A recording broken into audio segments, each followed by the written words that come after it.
Bonsoir, je suis Doji Maunito Djeuti Olu.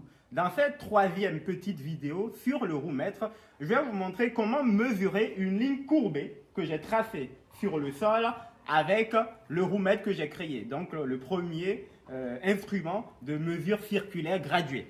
Donc ce roue-mètre est constitué d'une réglette de 150 cm que je vous ai montré précédemment et qui nous permet de mesurer la circonférence, le périmètre de tout ce qui est circulaire, tout ce qui est cercle, et d'un cercle, donc d'une roue. Donc ce roue-mètre est constitué d'une roue de 30 cm de diamètre et donc sa circonférence fait 94,2 cm.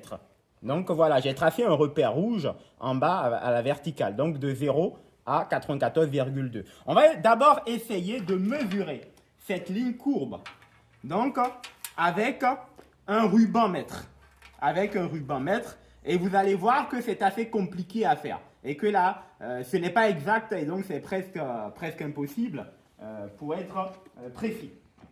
Donc, on va essayer de le faire de 10 en 10 et il faut l'étendre à chaque fois.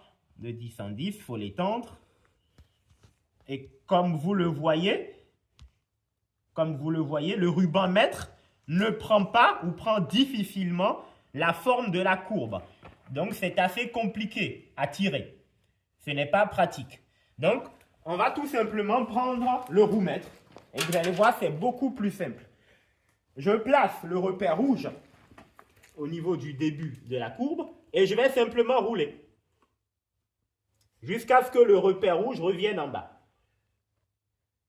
Donc, jusqu'à ce que le repère rouge revienne en bas.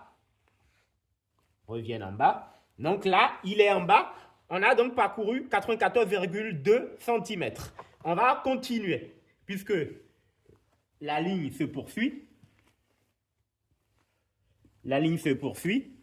Donc voilà, et on arrête là. Ça fait 94,2 cm x 2, tout simplement.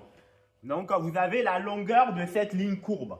Donc c'est assez facile à faire. C'est un objet qu'on peut utiliser en maçonnerie, en pâtisserie et dans beaucoup d'autres domaines. Merci à vous, partagez massivement et à bientôt. Vive la science!